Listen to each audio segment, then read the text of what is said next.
De toute façon, c'est pas parce que Jean-Noël Barrot a fait le voyage à Alger, on va pas dire à Canossa, parce que sinon ce serait très méchant. En fait, tout part de l'appel de Macron auprès de Tebboune. En fait, c'est ça qui débloque un peu la situation. Sans qu'on sache quelle était la teneur de l'appel. Sans qu'on sache ce qu'ils se sont dit. Mais enfin bon, on se doute que ça a dû être dans le sens de la détente, puisque sinon Jean-Noël Barrot n'y serait pas allé.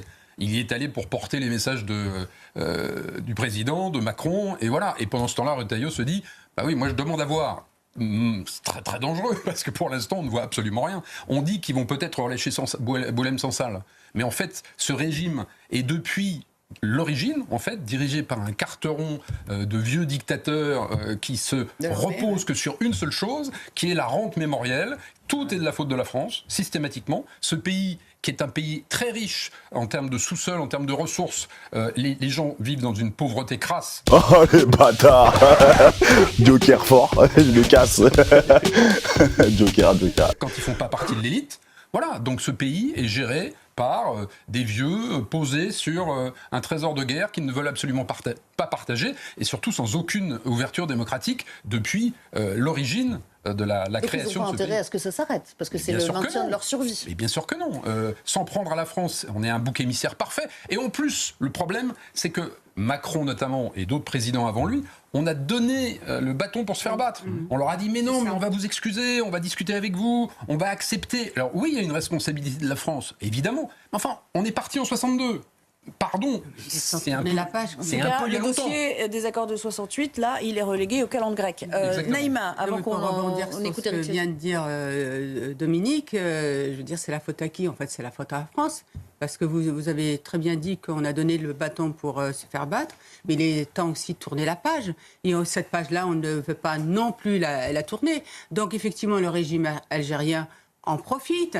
Donc, il tire sur la corde et puis il peut continuer encore à tirer sur la corde, la preuve.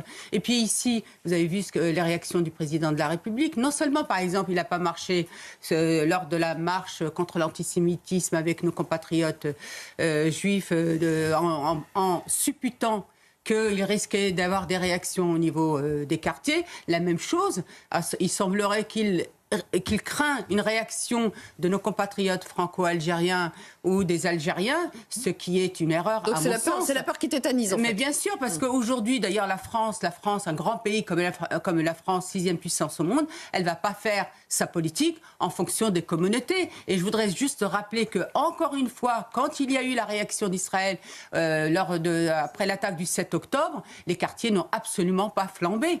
Et je parie qu'actuellement, s'il y a une réaction enfin forte de la France, il n'y aura absolument pas de réaction de nos compatriotes. Alors, il faut laisser quand même tranquille. Ce sont les Anglais. Ce sont les Anglais. Oui, sacré Anglais. Et me touche pas, je m'en tape. Et me touche pas, je m'en tape. Et me touche pas, je m'en tape. Non, on ne touche pas les enfants. Ce sont les Anglais. Ce sont les Anglais. Ce sont les Anglais. Oui, toujours les Anglais. Kevin ou pas, je m'en tape. Kevin ou pas, je m'en tape. Kevin ou pas, je m'en tape. On ne touche pas les enfants. Ce sont les Français. Ce sont les Français. Ce sont les Anglais de Nicolas Malone, disponibles sur YouTube et Spotify, iTunes, Deezer, l'hymne de la France des émeutes. Ah, ma jarretière. Ah, je perds ma jarretière. Ce sont les Anglais.